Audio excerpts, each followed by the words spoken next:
Ons die voorreg het om te kan gee in 'n koninkryk wat onwankelbaar is. 'n Koninkryk wat lewe, 'n koninkryk wat red. Here, ek bid oor elke saad, ek bid oor elke tiende, oor elke liefdesoffer vanoggend. Here, ek bid dat U hierdie persoon wat gegee het vanoggend hulle harte sal sien en ek bid dat U elke gesin in hierdie plek sal seën. Ek bid dat U besighede sal seën in die naam van Jesus Christus en die kerk sê amen en amen. Dit is regtig vir my 'n groot voorreg vanoggend om die woord te bring, maar net voordat ek die woord bring vanoggend wil ek, dis vir ons regtig 'n groot voorreg vanoggend om ons het Growth Track, het ons nou geskuif na Sondagoggend toe, hierdie kant en in ons kampus in Middelburg. En ons het vanoggend 56 mense tussen ons twee kampusse wat Growth Track begin. 34 aan hierdie kant en 22 in Middelburg. So ons is regtig opgewonde. Soos wat pastoor Andries laasweek gesê het, hierdie mense vat hulle volgende stap na groei toe. So as jy nog nie Growth Track gedoen het nie, ons nooi jou uit om die volgende siklus by te woon. Ons vat nie nog 'n aand van jou week uit nie. So dis op 'n Sondagoggend. So as jy dit doen en jou gesin wil dalk binne wees, is jy meer as welkom. Maar as jy nog nie Growth Track gedoen het nie, sê vir die persoon langs jou, het jy Growth Track al gedoen? As hy sê nee, dan sê ek nooi jou saam om die volgende siklus te doen. Dis regtig lewensveranderend. Al is jy lank in die kerk, al dien jy die Here lank, kom doen dit saam met ons, want dan gaan jy sien waaroor Grow Church gaan. Ons behandel fundamentele waardes en boustene van ons geloof. Dinge wat jy dalk nie verstaan nie, jy is dalk gedoop toe jy 'n baba was, of jy is dalk gedoop toe jy dalk 'n volwassene was en jy weet nie waaroor dit gaan nie. Ons gaan jou verduidelik. Jy kan kom vra. So ons wil graag hê dit wat ons doen, moet ons verstaan uit die woord uit. Amen. Amen. So dit is vir my 'n voorreg en ek wil sommer net terwyl my man in afwesigheid, want hy bied vanoggend se klas aan daai kant. Ek wil hom sommer net eer. Gelukkig is hy nie en hy haat dit as ek dit doen. So hy is hier nie, so ek het vanoggend die mic so ek kan. Ek wil hom net eer vir wie hy is. In sy afwesigheid wil ek vanoggend vir jou sê dis 'n pastoor, 'n herder, 'n vriend, 'n leier wat regtig lief is vir sy mense.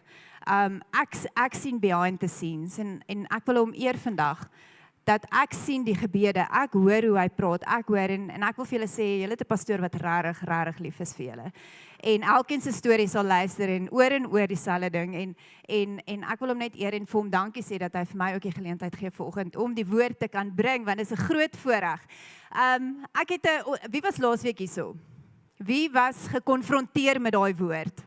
Ek moet sê, ek het hom 'n hele paar keer geluister, want ek was in elke diens gewees waar pastoor hom gepreek het, en elke keer wanneer hy dit gepreek het, was daar iets nuuts wat my gekonfronteer het, en dit het my opgewonde gemaak vir die Here vir die jaar, want hierdie jaar is ons all in.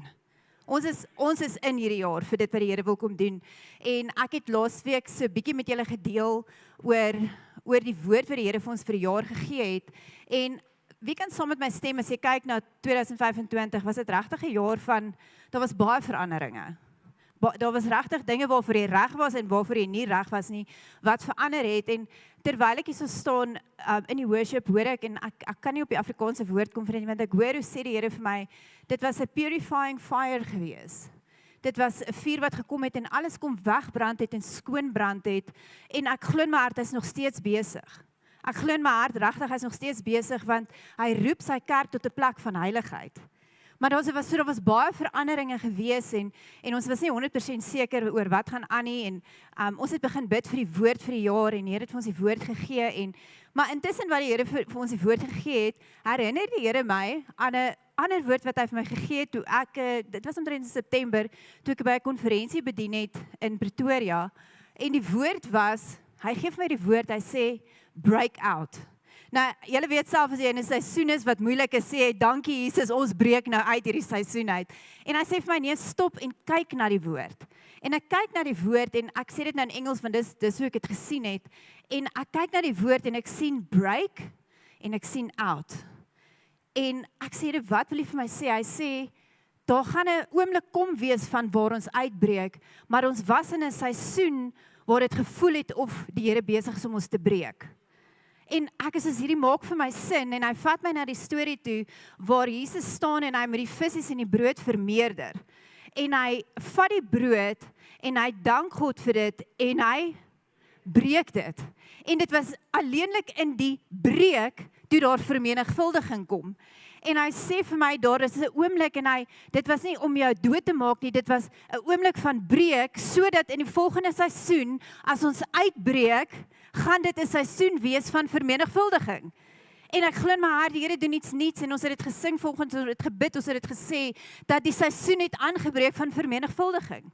En ons het, net om dit 'n storie in te bring, so die aand voor die tyd wat ons vir die konferensie bid, saam met die leiers, bid ons en ons gebruik nagmaal en hulle bid vir my en een van die Life Group leaders se vrouens stuur vir my die volgende en miskien ken julle die liedjie Spirit Break Out. Nou hierdie is van die woorde in hierdie liedjie sê, can you hear it? The sound of heaven touching earth. The sound of heaven touching earth. Spirit break out. Heaven come down. Spirit break out. Break our walls down. En ek was soos, yes, amen. En die volgende oggend, ek staan te vroeg op en ek gaan na die buitegeboue toe, waar die honde slaap en ek wil vir hulle oopmaak en toe ek buite kom te sien ek, maar hier is nou, ek het nog nooit hierdie deel van my erf gesien nie en ek bly al 10 jaar daar. En toe ek sê, kyk, dis omtrent 'n 20 meter muur weg. Hy lê op die grond. Die hele muur is afgebreek. En ek is soos, ek sê amen, want hierdie is ons seisoen wat ons gaan deurbreek. Ek roep vir pastoor, ek sê, kom kyk hierso, dis mos presies waarvoor ons gebid het gisterond. Selfs die fisiese spreek, hy sê, asseblief bel daai intercessors en sê vir hulle die spesifieke mure wat met afbreek. So ek glo regtig, selfs die fisiese het kom praat, dat hierdie is die seisoen van uitbreek, die seisoen van vermenigvuldig. En soos wat hierdie muur gebreek het, nou, voordat nou bid ons en die Here gee vir ons hierdie woord, ons het dit laasweek met julle gedeel, dat hierdie is die seisoen van bou, herbou. En dit val vir my toe so mooi in van hierdie muur wat gebreek het, en ons kom op 'n plek waar ons gaan moet dinge herbou hierdie seisoen. En baie van ons, toe ek die woord hoor en ek hoor bou, dus dink ek, wow, Here, gaan ons hierdie jaar bou, gaan ons hierdie jaar ons kerk bou. En die Here sê, selfs dit is moontlik, want enigiets is moontlik met hom.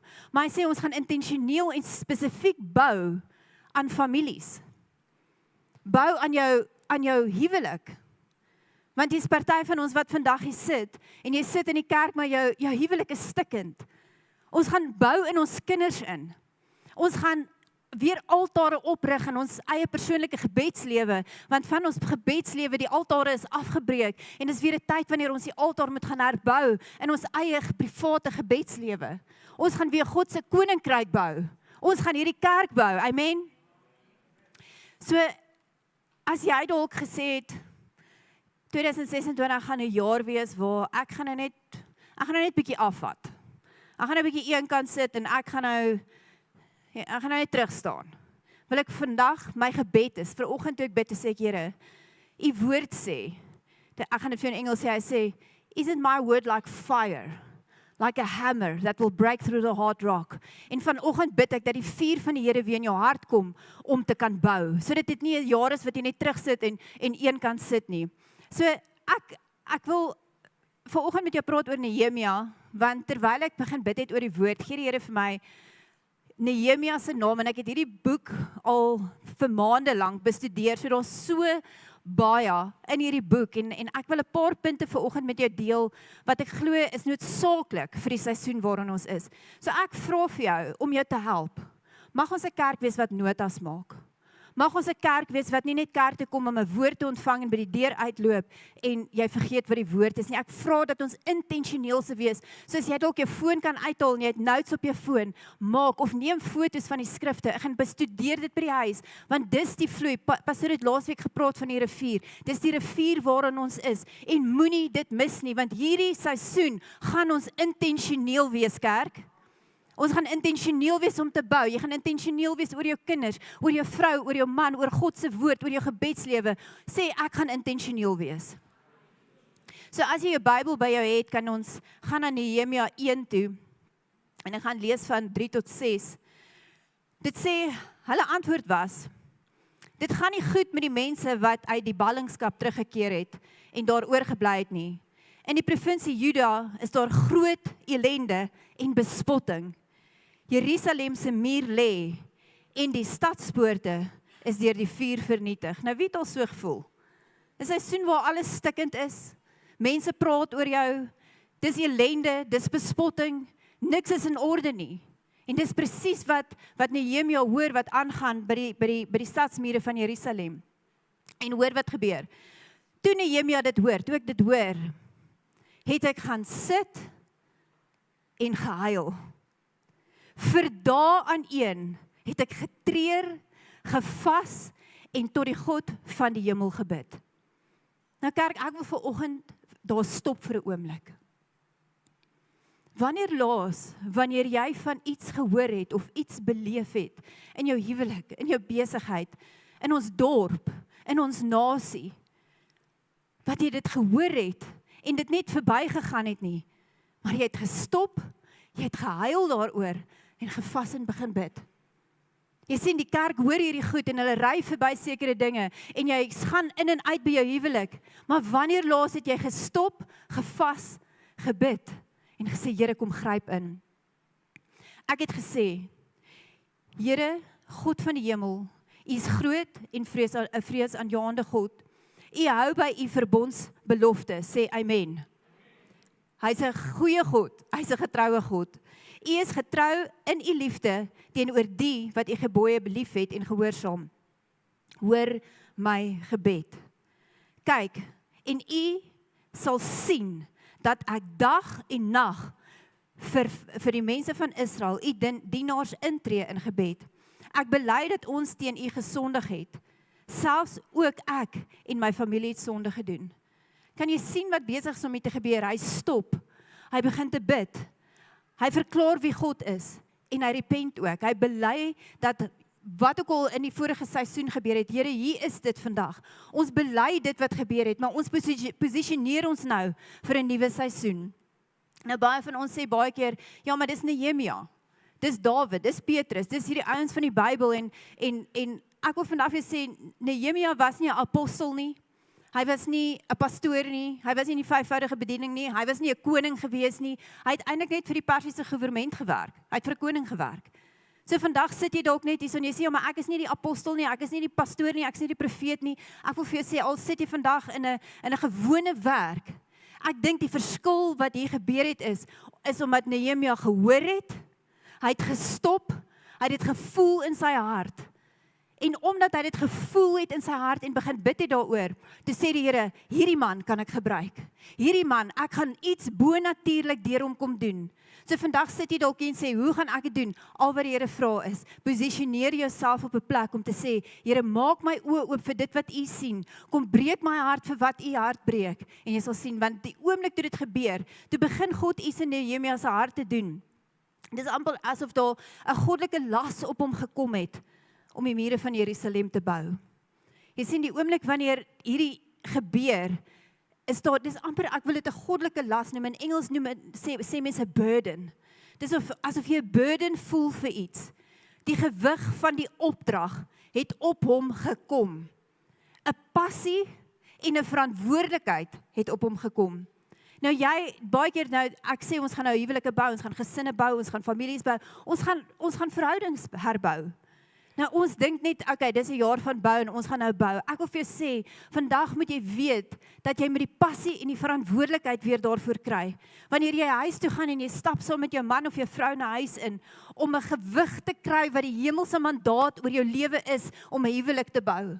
Om in kinders se lewens in te bou, om 'n besigheid te bou. Ek glo hier sit koninkryks bouers in hierdie plek, wat in die volgende seisoen gaan opstaan en die Here gaan jou kragtig gebruik, maak nie saak van hoe die seisoen om ons lyk nie. Ons het lank terug het 'n profeet vir ons 'n woord gegee, toe sê hulle, miljonêers sal nie noodwendig na julle kerk toe kom nie, maar miljonêers sal van julle kerk af opgerig word. Mense sal kom met niks en die Here sal hulle miljonêers maak, want hulle sal die hart dra vir God se koninkryk. Ek hoor een besigheidsman wat sê amen. Jy sien, dit wat jou nie belas nie, sal jy nooit bou nie. Dit sal vir jou net nog 'n Sondag ding wees. Dit sal net nog 'n huwelik wees, dit sal net nog 'n besigheid wees, dit sal net nog 'n werk wees, dit sal net nog 'n oggend wees wat gekom en gaan het en jy het nie tyd saam met God spandeer nie.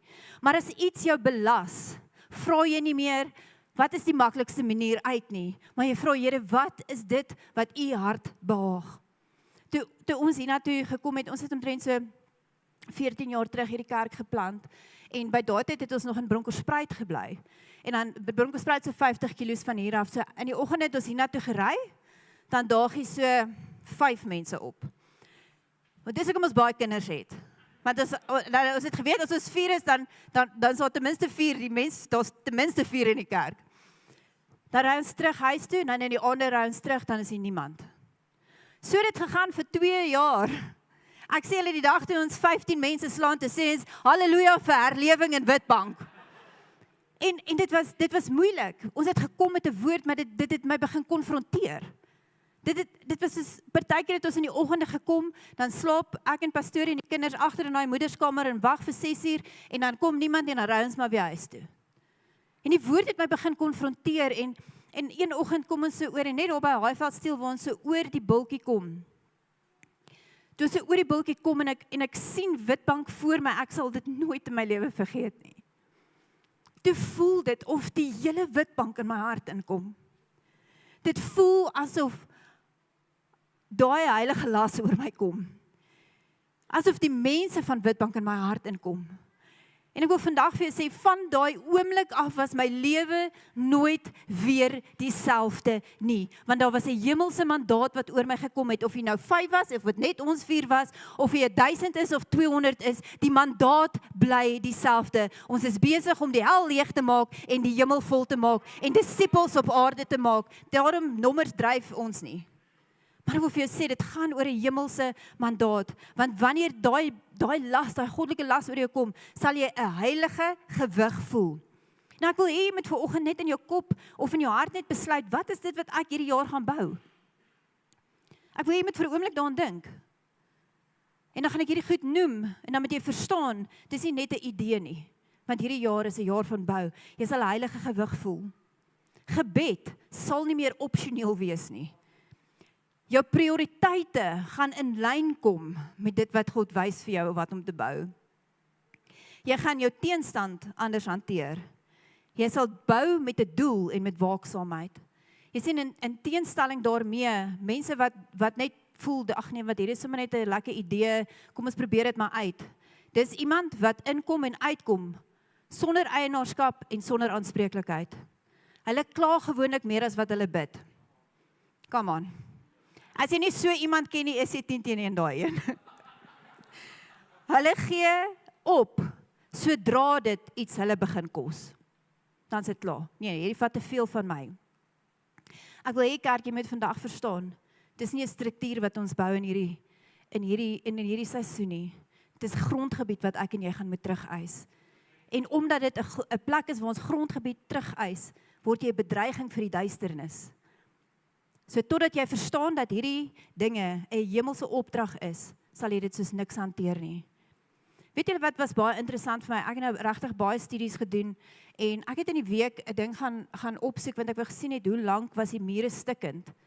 Die mure was vir 140 jaar, 140 tot 150 jaar, het die mure stikkend gelê van Jerusalem. Weet julle dat daar 'n hele paar ander groepe en mense was wat dit probeer herbou het? 'n hele paar, gaan lees dit op. En niemand het geslaag nie. En ek vat hierdie groep mense en ek vat van die hemel en ek probeer die twee vergelyk en ek besef een ding.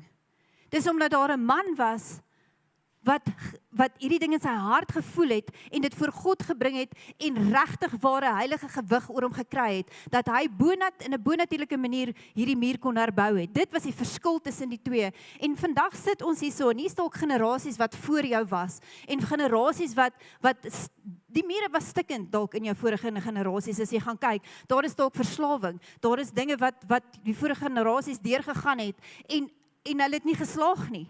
Maar op hierdie stadium val die onus op my en jou om te sê, Here, ek sien wat hier aangaan. Ons gaan bou en veg vir die volgende generasie wat kom. Ek sit myself in 'n posisie waar ek myself posisioneer as 'n man van gebed, as 'n man met visie, as 'n man soos Nehemia om te sê, Here, hierdie gaan ons intentioneel bou. 140 jaar wat muurstikkend was en een man kom. Ek wil vanoggend oor jou kom verklaar. daar waar stukkende huwelike is, ons gaan herbou. Die Here praat so rukkie terug met my, baie intentioneel, ek het goed gaan neerskryf, wat die Here met my praat, wat is dit wat ek gaan herbou? En die Here praat met my, hy sê, daar is verhoudings wat ek moet gaan herbou, omdat ek so besig geraak het in die laaste ruk, dat het voel mens verloor, mense in Afrikaans sê ons die pap val op die grond. En ek gaan intentioneel wees om daai verhoudinge weer te herbou, want ek is die een wat moet sê, ek het besig geraak. Ek wil vir jou vra, wat gaan jy herbou? Ek wil kom verklaar oor besighede, dat hierdie is 'n tyd vir bou. Moenie nou terugstaan nie, dis 'n tyd vir bou. Kinders, ons moet so intentioneel wees met ons kinders. Moenie net laat dit ingaan en uitgaan nie. Moenie laat ons by mekaar kom in 'n aand en saam eet en gaan slaap en ons is intentioneel in hierdie seisoen. En sien wanneer die gewigtigheid van hierdie las op jou kom, is dit nie om jou te breek nie. God gee my en jou die genade om ons deur te dra. Selfs in die tye, soos na daai dag wat ek ervaar het, toe ons oor daai bultjie kom. Ek glo in my hart, die mandaat vir die Here daai dag op ons gesit het, en veral in my hart kom sit het gemaak dat ek kon deurgaan, het gemaak dat ek pyn kon deurgaan in die bediening, dat ek verwerping kon deurgaan in die bediening, dat ek dinge wat mense wat stikkend is om my, dat ek dit kon deurgaan, want die mandaat gee ook vir die genade om deur te kan gaan. So ek wil jy met vanoggend verklaar, sê, ek is 'n bouer. Sê vir jy persoon langs jou, jy is 'n bouer. Sê die een aan die ander kant, jy is ook 'n bouer. En dan kry iemand agter jou en sê, jy is ook 'n bouer. Hier is amper soos Oprah, jy is 'n bouer en jy is 'n bouer en jy is 'n bouer en jy is 'n bouer. Sê, ek is 'n bouer. Ons is bouers.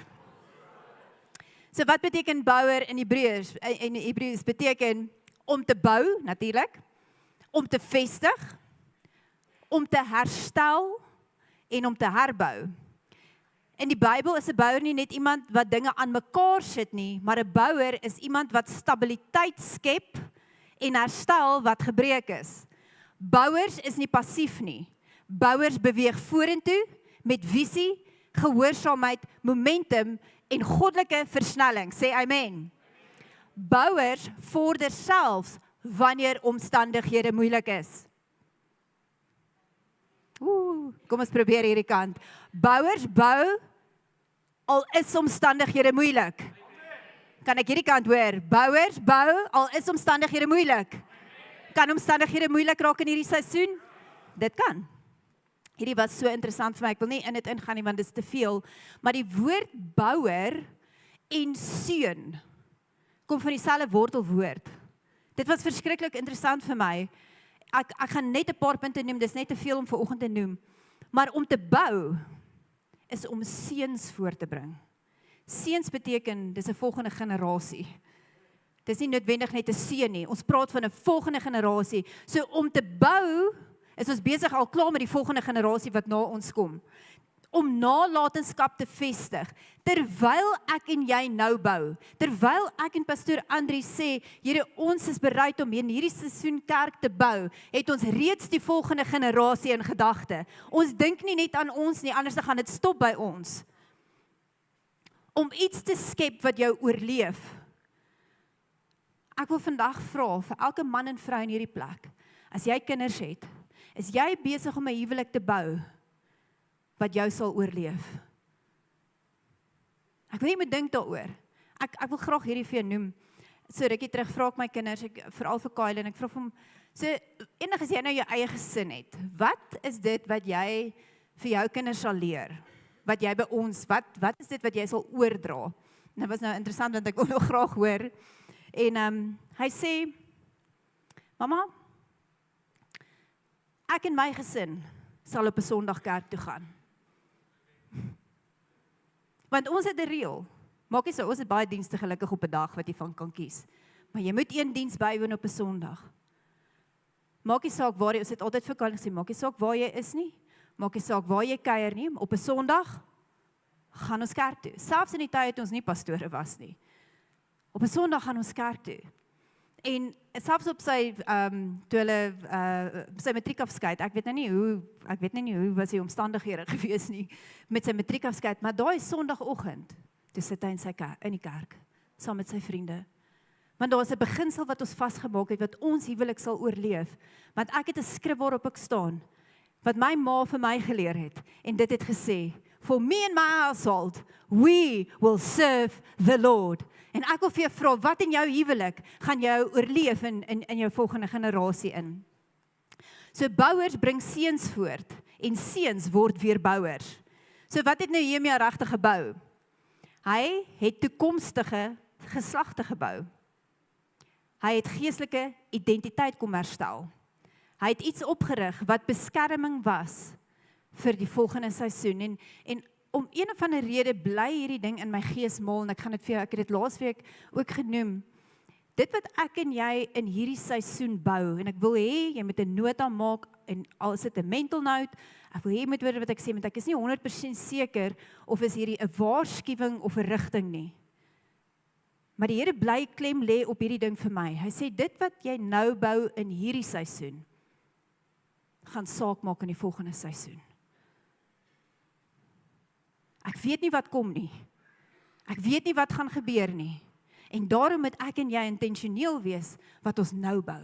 Pastor Andries het laasweek gesê, partykeer wanneer die vuur kom, wanneer die storms bou, is dit 'n plek om te wys wat het ons gebou in die vorige seisoen. Dit wat ek en jy nou bou, gaan verseker saak maak in die volgende seisoen. So wees intentioneel. So voordat Nehemia enigiets begin bou het, was hy 'n man van gebed.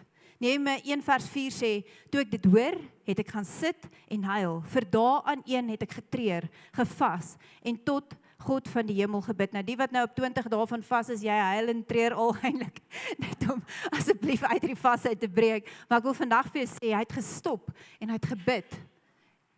En hy het die Here vertrou. So hy was 'n man van gebed. Jy sien die oomblik wanneer ons onsself met God se woord belyn, word die onmoontlike moontlik. Ek wil hê jy moet vanoggend aan jou lewe dink. Dit wat vir jou onmoontlik lyk, die oomblik wanneer ek en jy ons met God se woord belyn, word dit moontlik. Gebed posisioneer jou vir die bonatuurlike. So mag in die volgende seisoen mag hierdie kerk 'n plek, 'n huis van gebed word. Dat ons nie net 'n plek is waar ons prayer meetings het of 'n gebeds bymekaar kom nie, maar dat wanneer ek en jy bymekaar kom, dat dit 'n plek is wat ons uit ons persoonlike gebedslewe bymekaar kom en dat dit 'n plek en 'n huis van waarlike gebed word. Mag man en vrou saam begin bid.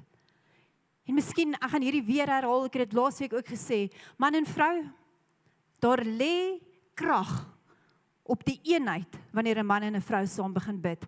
En jy gaan saam met my stem vanoggend, die vyand probeer alles om jou uitmekaar uit te hou om nie saam te bid nie. Want dan moet die een gaan werk en dan moet daai en dan slaap die een aan. Dan, so jy gaan moet intentioneel wees. Ek en pastoor Andries is intentioneel om elke oggend saam te bid. En miskien die eerste keer wanneer jy hulle hande vat, is dit dalk so ongemaklik. En dit is ook oukei. Maar vat hande en sê, Here, hier is ons. Mag u teenwoordigheid vandag oor ons gesin kom, oor ons besigheid, oor ons dorp, oor ons kerk, en julle begin saam te bid, want daar is 'n absolute krag, wanneer daar 'n man en 'n vrou is wat saam bid. Kan ek die huwelikskappels kry, net om te sê amen? Amen. Besighede wat bid, gaan in seisoene van droogte floreer. Maar vanoggend sit jy dalk en jy sê, Nadine, ek het niks oor nie. Ek het regtig niks oor nie. Ek is geskei. My man en my vrou het uitgeloop op my. Ek is geretrench. My lewe val uit mekaar uit. My besigheid het opgedroog. En jy sit en jy sê, jy kyk om jou en die mure is stikkend. Maar ek wil jou vanoggend een ding aan herinner. Al verloor jy alles. Al is jy geretrench, al is jy geskei, al voel jy vanoggend so alleen. As daar een ding is wat jy nie moet verloor nie, is dit jou gebedslewe. Is dit 'n plek waar jy sê, Here, dit maak nie saak nie. Al ek sien alles, ons moet partykeer met ons reël wees met onsself en ons moet reël wees met die Here, want weet jy wat, God kan regtig nie sien wie jy maak wie jy is nie. So wees reël en sê, Here, ek sien vanoggend dinge is stikkend, maar hier het ek een ding oor, want jou gebedslewe gaan jou op 'n plek sit waar jy 'n deurbraak gaan kry, waar jou volgende seisoen die beste seisoen van jou lewe sal wees, en dit het my laat dink aan Job. Julle onthou Job? Job het alles verloor. Ek het 'n paar dinge hier neergeskryf wat Job verloor het. So ek wil hom vanoggend in die prentjie bring en gaan jy dalk so klein bietjie beter oor jou eie situasie voel. Hoor wat het Job alles verloor? 7000 skape, 3000 kamele, 500 osse, 500 donkies. Meeste van sy werkers was doodgemaak. Die ekonomie het in een dag in mekaar gestort. Hy het verskriklik siek geword. Sy reputasie was seer gemaak. Sy vriende en sy vrou het teen hom gedraai. Was jy al ooit op Job se plek? Nog nie gewees nie. So laat Job ons help vanoggend om te sê, Here, ten minste het ek nog 'n vrou wat in my glo. Dankie Here dat ek daarom nog gesond is. Here, dankie dat ek nog 'n gebedslewe het, want die volgende, een ding wat Job nie verloor het nie, is sy geloof in God, sy integriteit, sy gebed, aanbidding en sy toewyding oor God. En nadat hy alles, die laaste ding wat gebeur het, toe sy kinders, die gebou wat in mekaar gesak het en sy kinders is dood en hy kry die nuus en dit beteken hy het toe alles verloor wat hy het. Weet jy wat, gaan lees jou Bybel, die woord sê, nadat hy daai nuus gekry het, val hy vooroor op die grond en hy begin God te aanbid. Wanneer laas was ons op so 'n plek gewees en sy gebed en sy aanbidding het ewe skielik die hemel beweeg. Want hoor wat gebeur, Job 42 vers 10 sê, nadat Job vir sy vriende gebid het, wat toe nou teen hom was, het die Here hom weer voorspoedig gemaak, sê amen. Trouwens, die Here het hom 2 keer soveel gegee as wat hy voorheen gehad het. So ek verklaar vanoggend oor ons, dat hierdie seisoen wat voor ons lê, dat die Here gaan kom herstel bring, en dat dit 'n seisoen is van dubbel terugkry wat die vyand by ons kom steel het. Can I get an amen?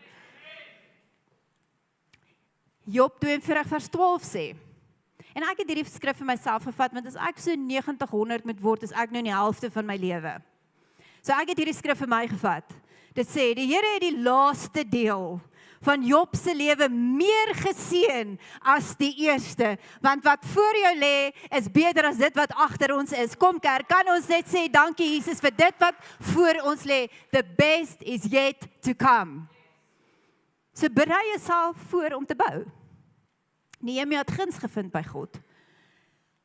Hy het guns gevind by God, maar nie net by God nie, hy het guns gevind by mense ook. En hierdie is baie belangrik in hierdie seisoen, want party van ons het guns by God, en jy is tog so gesalf en geseënd, maar jy beteken niks vir niemand nie. Die Here kies ons, en hy salf ons, en hy gee vir ons guns, sodat ons guns by mense kan hê, sodat ons 'n verskil in hierdie aarde kan maak. So in hierdie seisoen verklaar ek oor Grow Church, that we not will only have favor with God, but we will have favor with people. En dat die Here vir ons deure sal oopmaak in hierdie seisoen, om te kan vermenigvuldig, nie net in ons besighede nie, maar ook in die dorp, siele wat moet inkom, dit moet vermenigvuldig in hierdie seisoen. Nehemia was 'n man van visie en strategie. Maar wie weet, as jy sê, net na jou ja, ons almal wat al getroud was, na jou ja, nee? Is daar partykeer teenstand wat kom? Of is dit net ons? Na jou ja moet jy weet, na jou ja gaan daar intimidasie en so 'n bietjie weerstand kom. Want geleentheid en teenstand loop saam. Nou daar's 'n mooi Engelse woord wat pastoor gebruik het altyd, en sê hy, dis soos white on rice. Soos battery en torch. Teenstand en geleenthede loop altyd saam. D.D. Jakes sê dit, hy sê altyd, every new level's got a new devil. As jy geen teenstand en geen weerstand ervaar nie, wil ek jou vanoggend vra, hoekom? Want weerstand is nodig. Die oomblik wanneer ek en jy ons ja gaan gee in hierdie seisoen om intentioneel te bou, wat ook al jy in jou hart voel, wat die Here sê, hierdie jaar gaan ons bou, gaan weerstand kom. So ons gaan bou, en weerstand gaan kom, maar weerstand gaan my en jou bou. Gaan vra vir enige iemand wat 'n gym bywoon. Gaan vra vir enige iemand wat werk met swaar gewigte. Dis die enigste manier hoe ek en jy gebou kan word. Dis die enigste manier hoe ek en jy gaan begin anders te lyk as ons weerstand vat en daarmee werk. So die weerstand wat hier was Sanballat, Tobia en Gesem. Ons praat altyd van Sanballat en Tobia. Nou, in Nehemia 2 vers 18 en 19, ek wil dit net noem voordat jy dit op die skerm sit. In Nehemia 2 vers 18, praat hy, en hy praat met die mense en hulle sê, ja, ons gaan bou, staan op en bou, hulle is in vir hierdie ding. En in vers 19, die volgende vers, kom Sanballat en Tobia, en hulle begin dadelik, en hulle begin hierdie mense wat gesê het, ons is saam met jou Nehemia, ons gaan bou, begin hulle te bespot, en hulle sê vir hulle, wie dink julle is julle? En dis presies wat gebeur, elke keer wanneer ek en jy ja sê, dan kom daar 'n Sanballat en 'n Tobia op die toneel. Maar ek wil hê jy moet hierdie hoor vandag. Niks kan stop wat God bepaal het om in hierdie seisoen gebou te word nie. Daai skrif wat sê, geen wapen wat teen my gerig word in hierdie seisoen sal slaag nie. Nou, baie keer praat ons, julle weet ons praat baie keer van die gees van Jezebel. Jezebel is nie nog steeds hier nie. Dit is net, dis 'n geestelike aspek wat die karaktereienskappe van daai bose mense aangeneem het. En ek wil vanoggend praat van Sanballat en Tobia as 'n geestelike ding. Want elke keer wanneer jy gaan ja sê, gaan die volgende gebeur. En ek wil hê jy moet dit hoor en jy moet dit inneem, want binnekort gaan jy dit hoor. En dit was my so interessant geweest, soos wat ek hierdie woord begin studeer het, en ek kry dit in my gees in, en daar's sekere dinge waarvoor ek ja gesê het, en die oomblik toe ek ja sê, toe begin hierdie pyle na my toe kom, en eerste voel ek, hierdie maak my so moeg, en die Here herinner my aan die woord, en hy sê, wat het jy gepreek, wat het ek jou gewys, die oomblik wanneer jy gaan ja sê, gaan Sanballat en Tobia kom, maar dit wat God geskik het, hierdie seisoen om gebou te word, gaan niemand stop nie. So hoor hierdie wat sal Sanballat en Tobia vir jou sê, wanneer hulle op die toneel kom. En jy het dit al klaar ervaar, terwyl jy gesê het, okay, ek gaan regtig hierdie jaar aan my huwelik bou, het jy dalk klaar hierdie volgende gehoor. Dit sal nooit werk nie. Dit sal jou selfvertroue aanval. Dit sal dit wat jy aanpak, klein en belaglik laat voel. Jy sien, as die vyand die visie kan verkleineer, kan hy jou momentum breek. Dit kom met intimidasie en met vrees. Jy sien, vrees is geontwerp om jou gehoorsaamheid te stop. Jy kan gaan kyk, die oomblik wanneer jy gestop het om gehoorsaam te wees aan God se woord, is eintlik wel vrees ingekom het.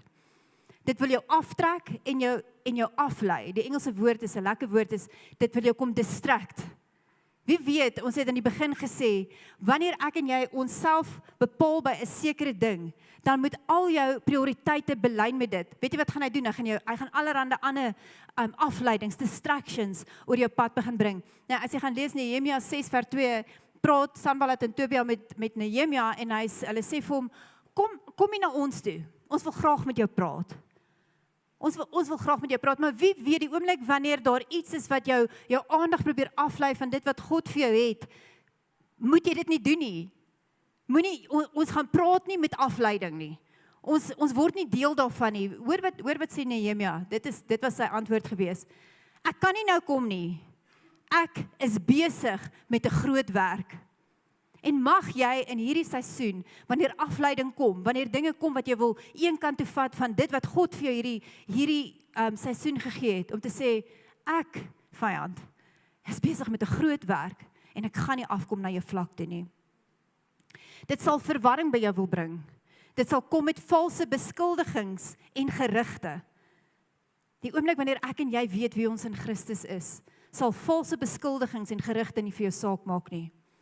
Hulle het probeer om Nehemia se reputasie te beskadig. Wanneer die vyand aan ons deur klop, sal hierdie ons antwoord wees. En ek wil hê jy moet dit saam met my sê vanoggend, want ek wil hê jou ore moet hoor hoe jy dit sê.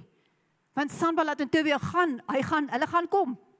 Ek wil jou vanoggend eintlik gereed maak. Gewoonlik as jy in 'n nuwe ding ingaan, maak ruimte vir weerstand. Maak ruimte sodat wanneer dit kom dat jy nie geskok is nie. Maar hier is ons antwoord wanneer dit kom. Sê dit agter my aan. Ek is besig met 'n groot werk. Ek gaan nie afkom nie. Ons sal nie voor intimidasie en vrees buig nie. Ons sal nie afgelei word nie. Ons sal nie ophou bou nie. Die werk sal voltooi word. Jy sien, en pastoor Andrew sê, na die dag sit ons in die stafmeeting en hy praat met die staf en hy sê, in hierdie seisoen sal daar gaan bakstene na ons toe kom. En bakstene wat na ons toe kom, kan mense wees, dit kan resources wees, en hy sê, wat ook al na ons toe kom ons bou. Maar terwyl hy dit sê, sien ek hoe vat iemand 'n baksteen en gooi dit. In my hart voel ek die baksteen kom en hulle gooi bakstene. En ek wil ook dit vir jou sê, in hierdie seisoen kan bakstene gegooi word na jou toe, maar ek vra jou mooi kerk, moenie die baksteen vat en teruggooi nie, vat daai baksteen en begin te bou, want ons partykeer gooi ons terug met 'n baksteen waarmee ons moes gebou het. Nehemia 2 vers 18 tot 20. Nou ek wil hierdie hele stuk gou vir jou lees wat ek nou vir jou genoem het. Dit sê, toe het ek hulle begin vertel hoe goed God vir my voorsien het en van my gesprek met die koning. Hulle het dadelik gereageer en gesê, dit is reg so, kom ons bou die muur weer op. Hulle sê ja. Hulle het toe met die goeie werk begin.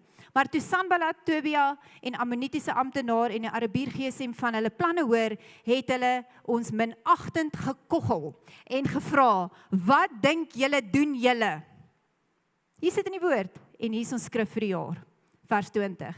En ek het hulle geantwoord, en ons antwoord vanoggend, ons sal met die hulp van ons God, van die hemel suksesvol wees.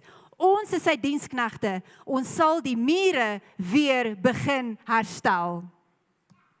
En almal het begin bou. Almal het op in hierdie ding ingespring en hulle het begin bou en hulle deel geword daarvan en jy kan die hele storie gaan lees, eers die poorte begin herstel en hulle was opgedeel in families en dit was 'n hele beweging gewees. Maar wie weet, die oomblik wanneer ek en jy begin met iets, na so rukkie word ons moeg. As jy hardloop, ver hardloop word jy. As jy iets gaan moet bou, word jy. Dit is heel normaal. En dit is nie die moeg word nie, dit is wat ons in die moeg word doen. Net soos wat ek en jy gesê het, die dag voor die kansel, ja, en dit was skoenlappers in die maag gewees, en jy was op pad Witbrood, en dan kom jy terug van Witbrood af, en dan so 2-3 jaar in die ding van huwelik word jy moeg. Dis nie wat ons met die moeg doen nie, dis nie die moeg word nie, dis wat ons met die moeg word doen. Want jou ja vanoggend het 'n Witbrood fase.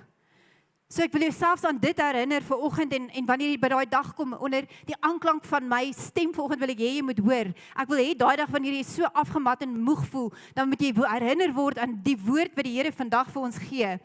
Want die oomblik toe hulle begin bou het en hulle het moeg begin word, toe die Nehemia 2 goed gedoen. Die eerste ding wat hy die mense herinner het, is wie is hulle God? Dis wat hy het gesê, julle moet verstaan. En ek wil julle herinner, wie is julle God? En sommige van ons, ek het selfs in hierdie tyd die name van God weer begin bestudeer. Gaan doen jouself vergins en bestudeer die name van God. Bestudeer die name van Jesus, dat jy werklik waar kan sien wie die God is wat ons dien. En hy het hulle aan 'n volgende ding herinner, en hy sê, hy herinner hulle aan die hoekom ons dit doen. As jy daai twee goed kan verstaan, wie is jou God en hoekom doen ek hierdie, is jou lewe soveel makliker. Maar baie van ons het die hoekom gemis. Ons het die hoekom verloor langs die pad. Hoekom doen ons hierdie? En hy het vir hulle gesê, begin te veg vir julle huise, vir julle seuns, vir julle dogters. Hierdie prentjie wat ons mee besig is groter as ons. Dit is vanoggend groter as 'n diens, dit is groter as net Grow Church Witbank. Dit is groter as ons, sien die groter prentjie en waarom ons dit doen. En ewe skielik was daar was samewerking. Daar was eenheid, sê eenheid. Hierdie sal 'n seisoen wees waar ons veg vir eenheid in hierdie kerk. Ek is besig met 'n groot beweging waarvan ons besig is om deel te word en die Here gee hierdie woorde vir my in Engels. How can a divided church unite a broken nation? In hierdie seisoen vra ek jou, as jy deel is van Grow Church, ons gaan veg vir eenheid. En ons gaan intentioneel moet wees om dit te doen. Waarom voel mense so gemaklik om met jou goeders te kom deel, om iemand anders te kom bespreek? Maak hulle stil. En sê, in hierdie seisoen gaan ons bou. In hierdie seisoen gaan ons veg vir eenheid. In hierdie seisoen, verstaan jy dat wanneer hulle by mekaar gekom het en hulle in eenheid gewerk, het elkeen sy funksie verstaan.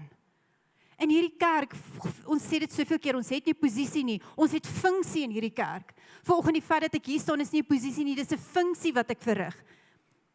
So vanoggend verstaan jou funksie. Nehemia 4 vers 17 sê, hulle wat aan die muur gebou het en hulle wat die vragte gedra het, het met die een hand gewerk en hulle het met die ander hand 'n wapen vasgehou. En hierdie is vir my so interessant, want die vorige seisoene, wie stem saam met my, partykeer kom ons uit vorige battles en storms waardeur ons kom, al wat daar, jy's net gewond en seer gemaak en daar's niks van jou oor uit die volgende, maar in hierdie seisoen sal daar gevegte wees, want een hand wapen, maar hierdie gaan ook 'n seisoen wees van bou. Ons gaan uit hierdie seisoen uitkom, nie net gewond en stikkend en verpletter nie, maar ons gaan deur hierdie seisoen kom, ons gaan terugkyk en ons gaan sien wat het God gebou en ons gaan help in hierdie seisoen mee. Kom ons maak klaar waarmee ons begin het. En ongelukkig, ons het die geleentheid om met soveel mense te sit. Weet jy hoeveel mense begin goed en maak dit nooit klaar nie? En dis 'n tendens, dis 'n ding onder mense en ongelukkig moet dit gebreek word in die gees. Want dit wat ons begin, gaan ons klaar maak. En ek en jy het sekere elemente nodig om dinge wat ons begin te kan klaarmaak. En die eerste een wat ek met jou wil deel, is ons moet vas staan op God se woord en sy beloftes. Amen? Baie van ons sukkel met hierdie stelling, want meeste van ons ken nie eers God se woord nie. Jy weet nie wat die beloftes wat hy oor jou het nie. Daarom vra ek, kerk, kan jy in hierdie seisoen intentioneel in jou eie lewe inbou om God se woord te vat en in dit te delf en in dit te bestudeer, sodat dit nie net in jou kop is nie, maar dit in jou hart begin insak, sodat mense na jou kyk en God se woord op jou lewe kan sien. Die volgende ding is, ons gaan moet uithou vermoë hê. Sê uithou vermoë. Nou, die beste verduideliking wat ek vir dit het, ek het nou gekyk, ek was nou Vrydag aand by die sport.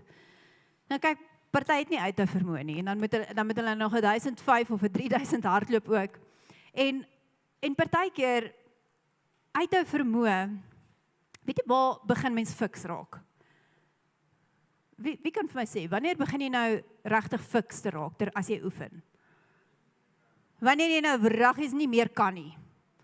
Dis wanneer jy moet aanhou, sodat jy fiks kan word. Maar weet jy wat doen meeste, maar nou kyk ek vir die kinders, nou kom hulle om die baan, meeste van hulle is nie regtig atlete nie, so hulle hardloop so hier by die tweede keer om die baan, dan sien jy, daar gaan enetjie, hulle klim sommer van die baan af.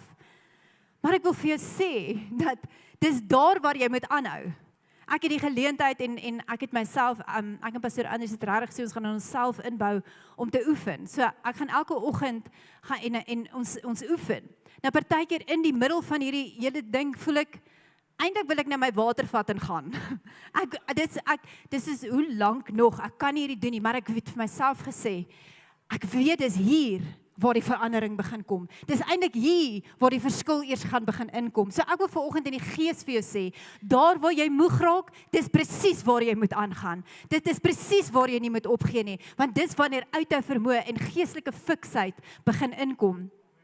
Toewyding, jou consecration, dit wat jy een kan sit vir die Here, is so belangrik. Jou konsekwentheid, die Engelse woord vir dit is commitment. Konsekwentheid bou momentum. Jou commitment hierdie jaar, waar al jy bou, jou commitment gaan vir jou begin momentum gee. En jy weet, die oomblik wanneer daar momentum is, begin dinge te gebeur. En die laaste een is ywer. Nou die woord, Afrikaanse woord vir dit, daar is nie 'n lekker Afrikaanse woord vir dit nie, ek wil dit vir jou in Engels sê, is ziel. Sê ziel. En ek het al hierdie ding so baie vir die Here gevra, sê ek, Here, waar is die ziel in die kerk? Waar is die ywer in die kerk? En dis my hart, dis wat ek gebid het, en ek gesê, Here, elkeen onder die aanklank van hierdie woord, Here, mag U 'n ywer weer in hulle harte sit, mag U die ziel van God weer in hulle harte sit, vir dit waarmee hulle besig is. Nou, die woord ywer, hoor hoe mooi is dit, dit beteken, dis 'n intense, vurige toewyding, en passievolle energie, vir God se doel, sy heerlikheid en sy huis. Hoe mooi is dit? Nehemia se ywer het hom na gebed gedryf. Dit het hom deur teenstand gedra. En dit het gehoorsaamheid en volharding aangevuur. Nehemia 4:6 sê, die volk het 'n hart gehad om te werk. Die volk het ywer gehad, die volk het ziel gehad. En ek wil, soos ek vir julle sê, ek weet ook wat dit is om moeg te raak. Want dinge regtig baie raak. En ek sê, Here, eintlik wil ek nou 'n vliegtuigkaartjie boek Kaap toe en van niemand sê waar ek is nie. En maar die Here het 'n skrif aan my geopenbaar 'n paar jaar terug. En partykeer dink ek, hoekom moet ek hierdie goed raak lees? Want elke keer wanneer ek so voel, dan herinner die Here my aan Jeremia 12:5 en ek wil dit vanoggend vir jou lees. As jy saam met voetgangers gehardloop het en hulle het jou moeg gemaak, hoe sal jy met perde meeding? En as jy struikel in die land van vrede, hoe sal jy maak tussen die leeu's langs die Jordaan? En ek wil vir jou sê, hierdie is 'n seisoen wat ek en jy met perde gaan moet meeding. Want party van ons het moeg geraak saam met voetgangers. Maar hierdie is 'n seisoen. Iemand het van die week vir my gesê, this is the season of Mustangs. Hierdie muur is in 52 dae voltooi. Die profetiese tekening van 52 is herstel, voltooiing, beskerming, goddelike spoed, herbouing en 'n nuwe struktuur en deurbraak. Dit wat hier gebeur het, ons kan die musiek aansit as julle graag wil, ek is besig om klaar te maak. Ek wil hê jy moet verstaan dat ons hoor die mure 52 dae gevat om klaar te maak en dit voel dalk vir jou soos, okay, dit was 52 dae gewees. Ek wil jy terugvat, daai mure het 140 tot 150 jaar gelê. Dit wat hier gebeur het, was 'n wonderwerk. Hoe weet ons dat dit 'n wonderwerk was? Nehemia 6:16, hoor. Toe die nuus ons vyande bereik, en die volke in die omgewing sien wat gebeur het, was hulle uit die veld geslaan. Hulle het besef dat ons God ons met hierdie werk gehelp het. Daar's sekere mense wat nou afkyk op jou, wat in die volgende seisoen sal opkyk na jou. God is besig om wonderwerke in plek te sit vir mense in hierdie kerk vandag. Sommige wonderwerke, en ons kan 'n hele reeks doen oor wonderwerke. Sommige wonderwerke gebeur onmiddellik. As jy dink aan die Rooi See. Die Rooi See het dadelik oopgemaak.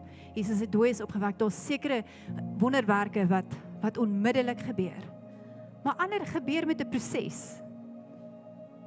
God wat deur mense, beplanning en gehoorsaamheid en eenheid volhard. Sekere wonderwerke is 'n proses, soos wat hierdie mure proses was. Wonderwerke gebeur wanneer dinge onmoontlik lyk. Is daar enigiemand vanoggend wat weet, jy staan voor iets wat onmoontlik lyk? Dis presies waar God wil werk.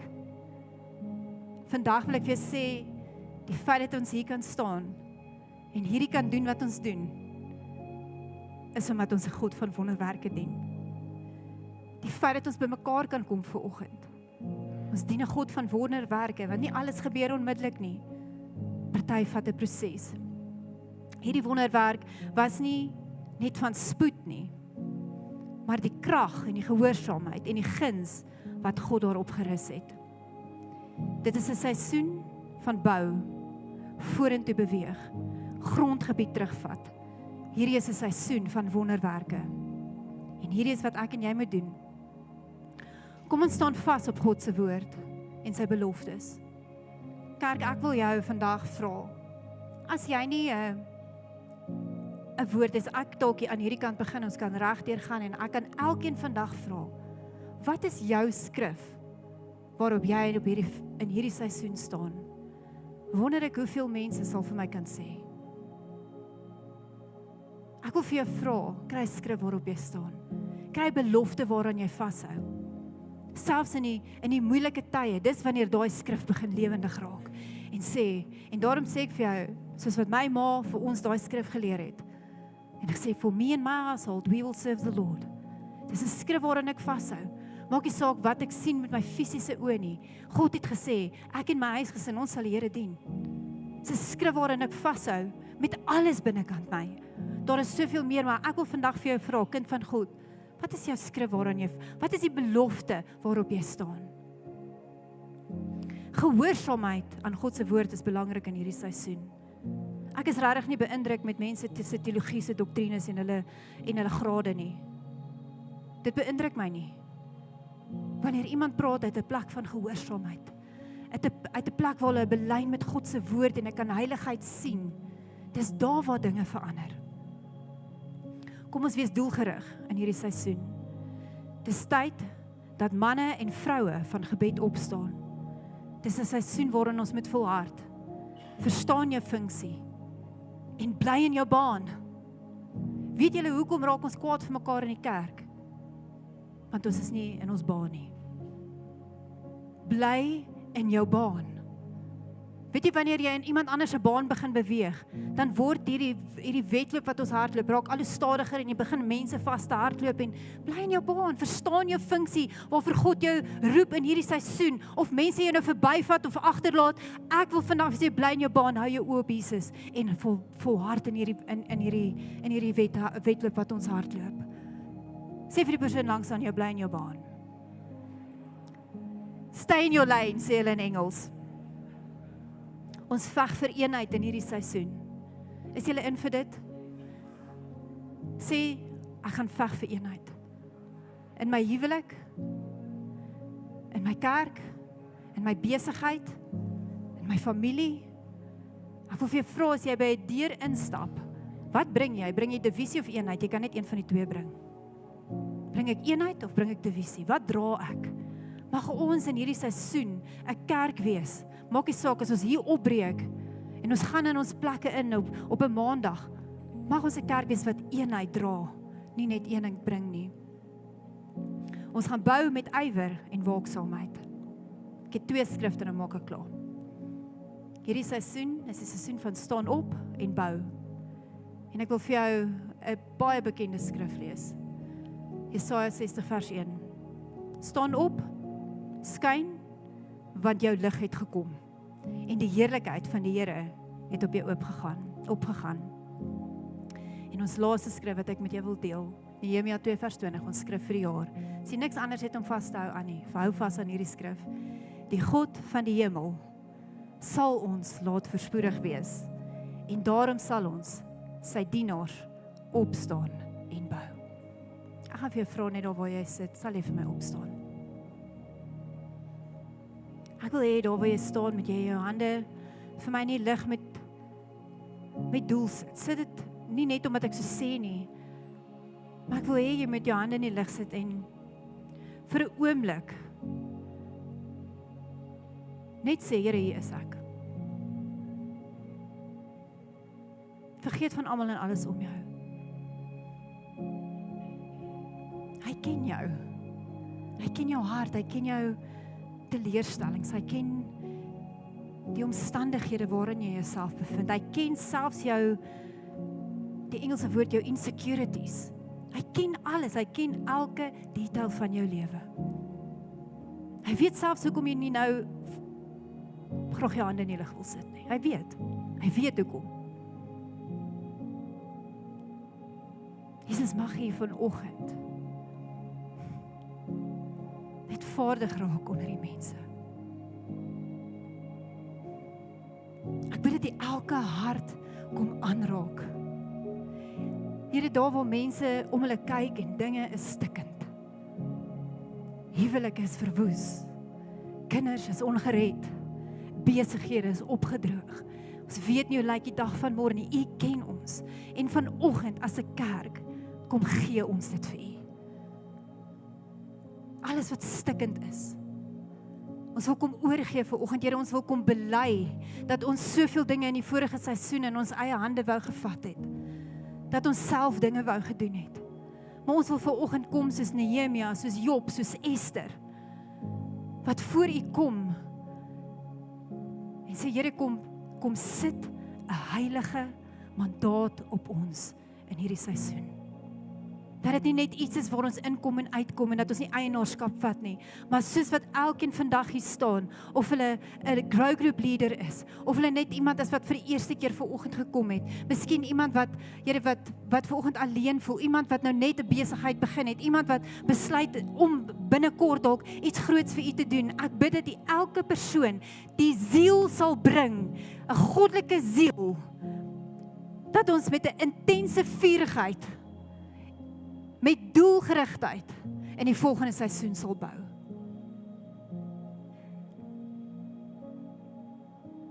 Dankie Heilige Gees. Kom raak die mense aan. Hier is wat daai Engelse skrif sê. Rise and shine from your spiritual depression. Vanoggend staan op uit jou geestelike depressie uit. Staan op uit godsdienstigheid uit. Godsdienstigheid gaan nie 'n nasie verander nie. Dis die vuur van God wat 'n nasie sal verander. Here, en ek bid vir oggend, kom steek die vuur in ons harte in die brand. Vir gebed, vir aanbidding, vir U woord, vir gesinne, vir huwelike, vir hierdie dorp, vir hierdie nasie, vir hierdie kontinent. Here, ek bid dat U 'n ding in ons harte sal kom doen vandag wat groter is as onsself. Ek bid dit in die kragtige naam, die mooiste naam wat ons ken, Jesus Christus. En die kerk sê, amen en amen.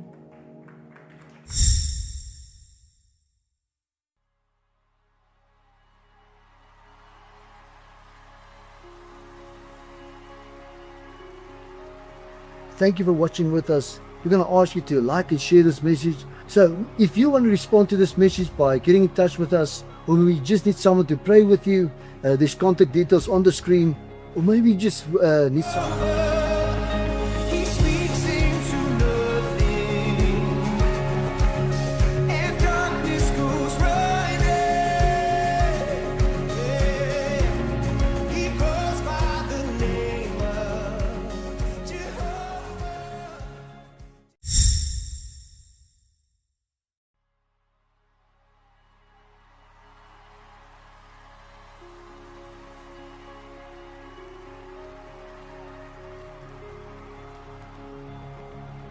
Baie dankie dat jy saam met ons gekyk het. As hierdie boodskap met jou hart gepraat het, ons gaan jou vra om te like en te share. Share met iemand wat naby in jou hart is, ver van God af is, en ons glo in ons hele harte dat God hom kan bereik daar waar hy is. Dan is daar enige gebedsversoeke is, of jy wil dalk reageer op hierdie boodskap, die besonderhede sal op die skerm verskyn. Ons is lief vir julle, bless julle.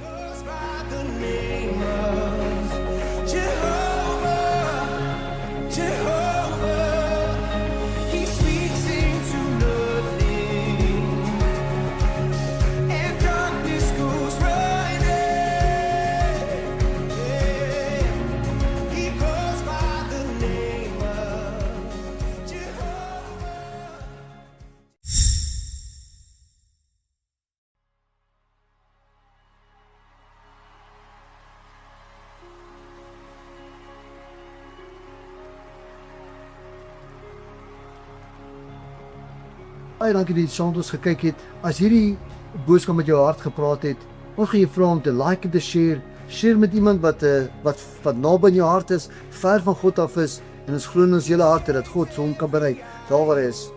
Dan is daar enige gebedsversoeke is, of jy wil dalk reageer op hierdie boodskap, die besonderhede sal op die skerm verskyn. Ons is lief vir julle, bless julle.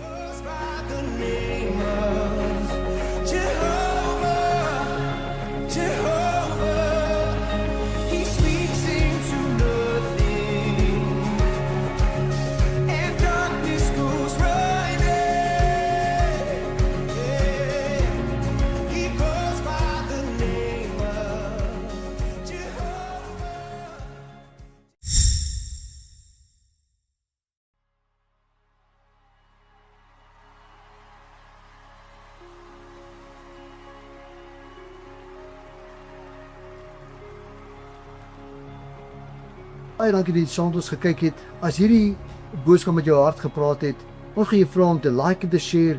Share met iemand wat naby in jou hart is, ver van God af is, en ons glo in ons hele harte dat God hom kan bereik daar waar hy is. Dan is daar enige gebedsversoeke is of jy wil dalk reageer op hierdie boodskap. Die besonderhede sal op die skerm verskyn. Ons is lief vir julle, bless julle.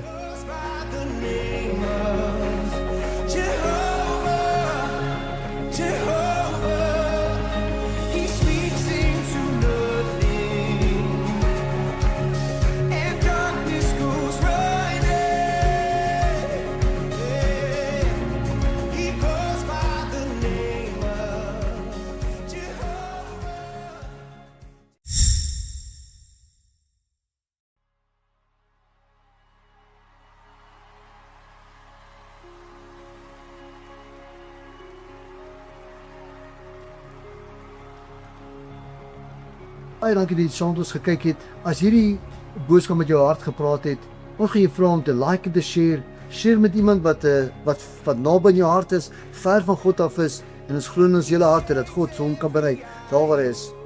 Dan is daar enige gebedsversoeke is of jy wil dalk reageer op hierdie boodskap. Die besonderhede sal op die skerm verskyn. Ons is lief vir julle, bless julle.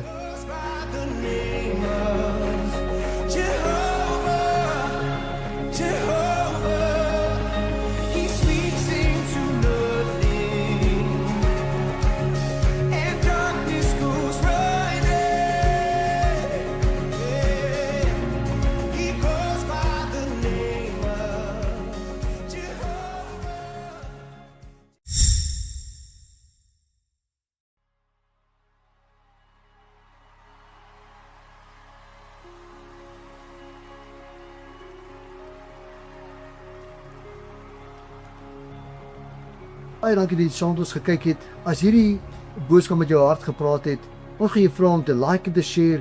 Share met iemand wat naby in jou hart is, ver van God af is, en ons glo in ons hele harte dat God hom kan bereik daar waar hy is. Dan is daar enige gebedsversoeke is of jy wil dalk reageer op hierdie boodskap. Die besonderhede sal op die skerm verskyn. Ons is lief vir julle, bless julle.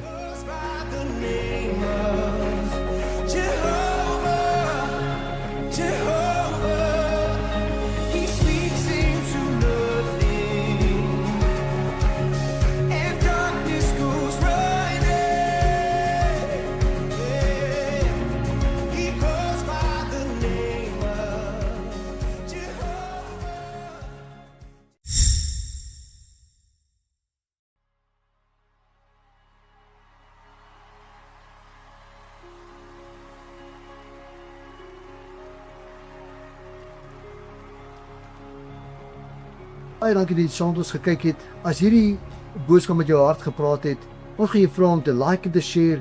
Share met iemand wat naby in jou hart is, ver van God af is, en ons glo in ons hele harte dat God hom kan bereik daar waar hy is. Dan is daar enige gebedsversoeke is of jy wil dalk reageer op hierdie boodskap. Die besonderhede sal op die skerm verskyn. Ons is lief vir julle, bless julle.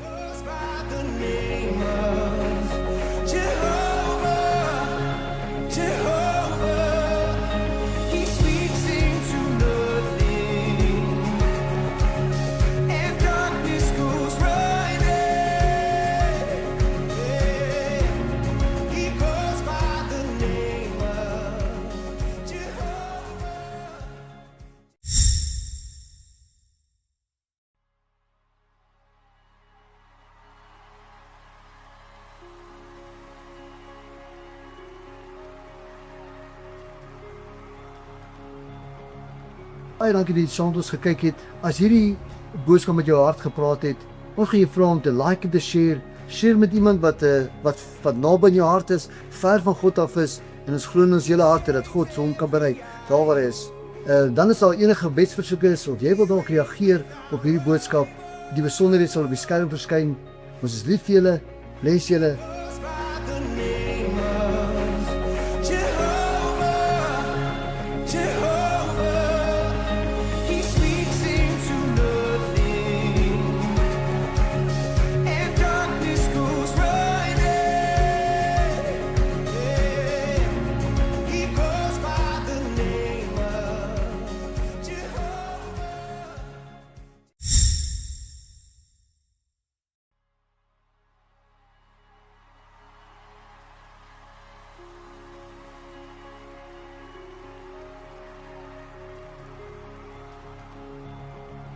Baie dankie dat jy saam met ons gekyk het. As hierdie boodskap met jou hart gepraat het, ons gaan jou vra om te like en te share. Share met iemand wat naby in jou hart is, ver van God af is, en ons glo in ons hele harte dat God hom kan bereik daar waar hy is.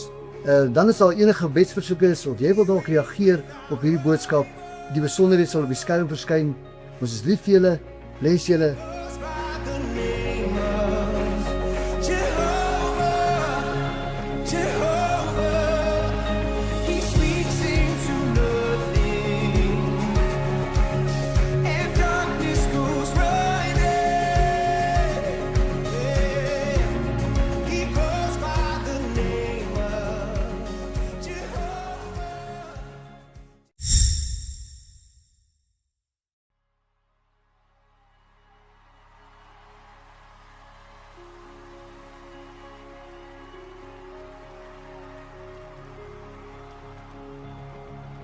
Baie dankie dat jy saam met ons gekyk het. As hierdie boodskap met jou hart gepraat het, ons gaan jou vra om te like en te share. Share met iemand wat naby in jou hart is, ver van God af is, en ons glo in ons hele harte dat God hom kan bereik daar waar hy is. Dan is daar enige gebedsversoeke is of jy wil dalk reageer op hierdie boodskap. Die besonderhede sal op die skerm verskyn. Ons is lief vir julle. Bless julle.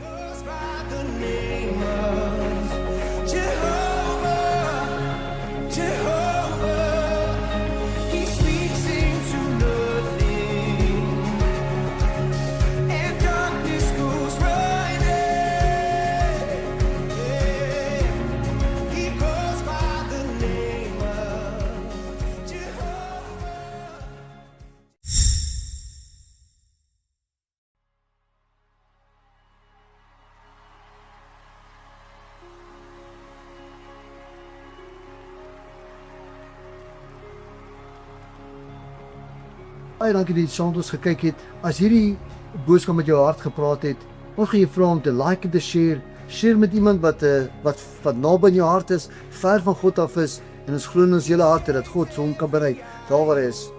Dan is daar enige gebedsversoeke is of jy wil dalk reageer op hierdie boodskap. Die besonderhede sal op die skerm verskyn. Ons is lief vir julle. Bless julle.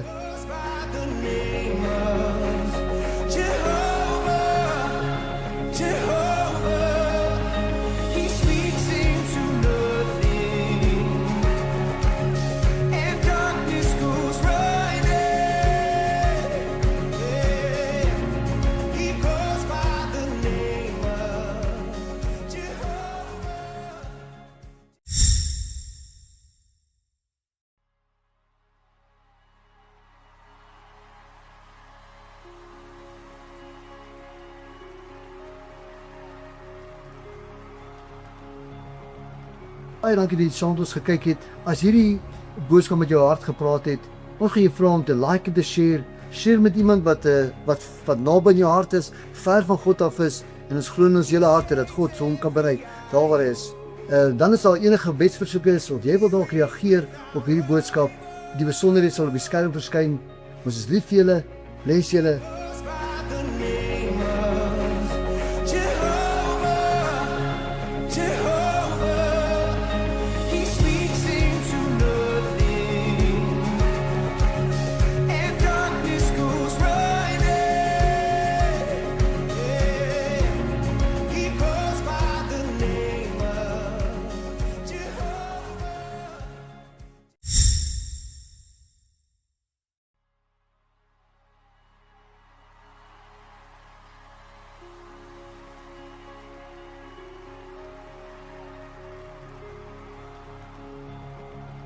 Baie dankie dat jy saam met ons gekyk het. As hierdie boodskap met jou hart gepraat het, ons gaan jou vra om te like en te share. Share met iemand wat naby in jou hart is, ver van God af is, en ons glo in ons hele harte dat God hom kan bereik daar waar hy is. Dan is daar enige gebedsversoeke is of jy wil dalk reageer op hierdie boodskap. Die besonderhede sal op die skerm verskyn. Ons is lief vir julle. Bless julle.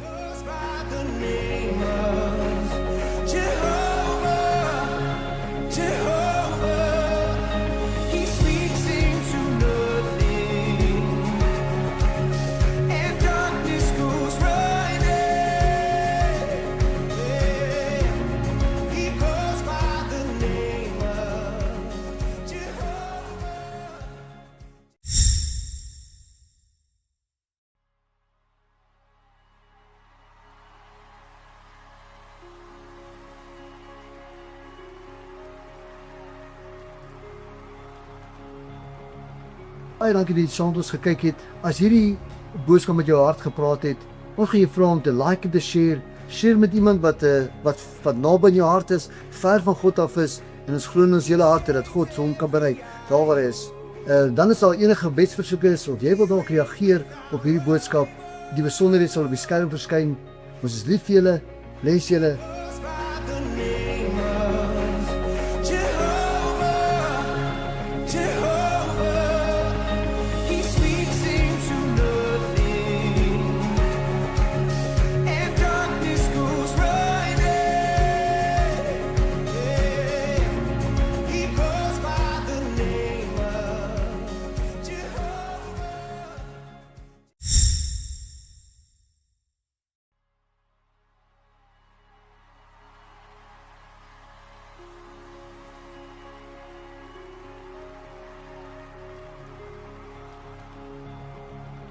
Baie dankie dat jy saam met ons gekyk het. As hierdie boodskap met jou hart gepraat het, ons gaan jou vra om te like en te share.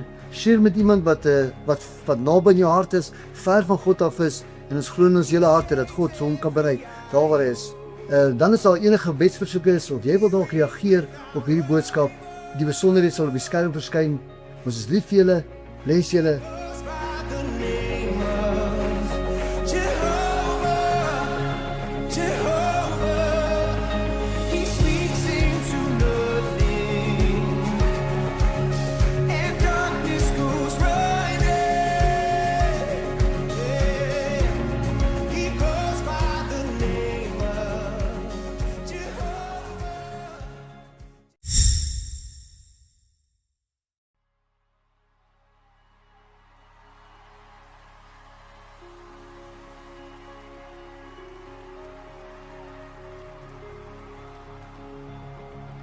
Baie dankie dat jy saam met ons gekyk het. As hierdie boodskap met jou hart gepraat het, ons gaan jou vra om te like en te share.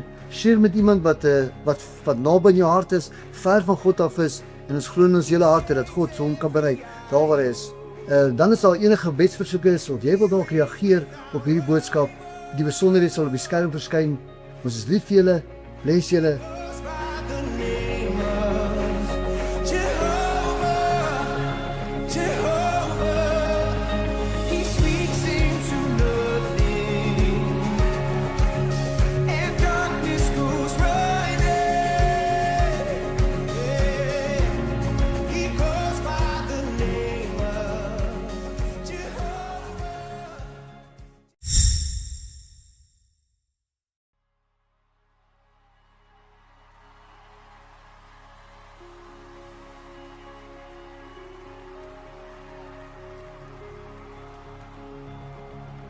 Baie dankie dat jy saam met ons gekyk het. As hierdie boodskap met jou hart gepraat het, ons gaan jou vra om te like en te share. Share met iemand wat naby in jou hart is, ver van God af is, en ons glo in ons hele harte dat God hom kan bereik daar waar hy is. Dan is daar enige gebedsversoeke is of jy wil dalk reageer op hierdie boodskap, die besonderhede sal op die skerm verskyn. Ons is lief vir julle, bless julle.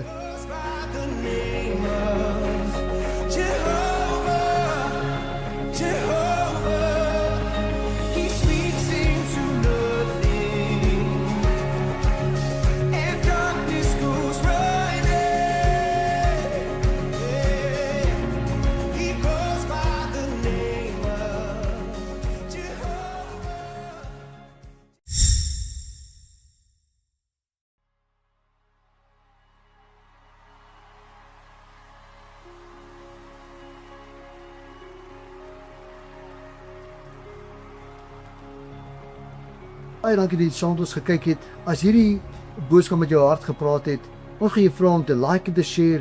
Share met iemand wat naby in jou hart is, ver van God af is, en ons glo in ons hele harte dat God hom kan bereik daar waar hy is.